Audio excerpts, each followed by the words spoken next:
Tonight we're hearing from a nonprofit in the Muslim community dealing with what they say is an increase in Islamophobia. They say it's only gotten worse after the arrest of an Afghan man living in OKC for plotting an election day terror attack. After an Afghan national named Nasser Ahmed Tahidi was arrested for plotting a mass casualty attack on election day in the name of ISIS, local news outlets turned to Adam Soltani, executive director of CAIR Oklahoma, for comment. News 9's Cameron Joyner is live in downtown OKC with the story. Carl, the Oklahoma chapter for the Council of American Islamic Relations, or CAIR, aims to educate people and curb misinformation about the Islamic faith through education and advocacy. But that job just became a lot harder after a foiled terror plot originated right here in the metro. At the tone, please record your message.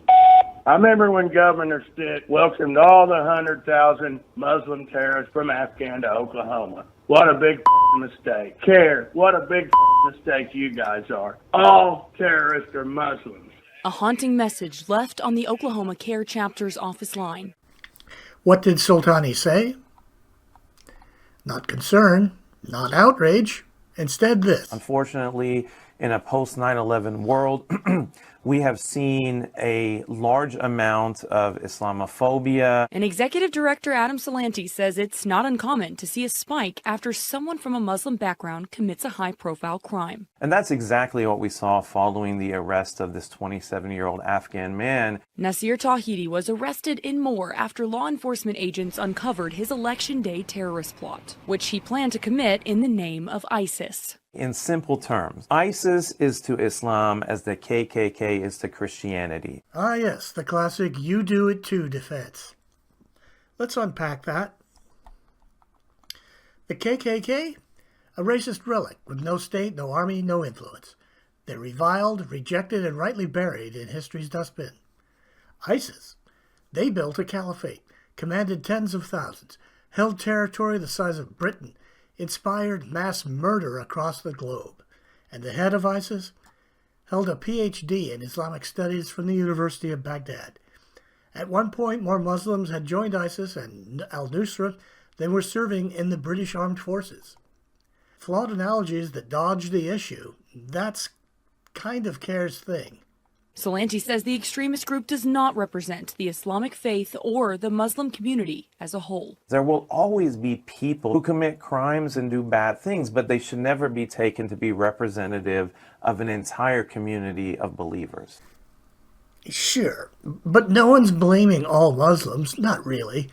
But you're ignoring a serious problem. In fact, the DOJ's complaint includes a photo of Tahidi reading to children, teaching them the rewards of martyrdom. This wasn't a loner in a basement. This was a man spreading jihadist ideology to kids.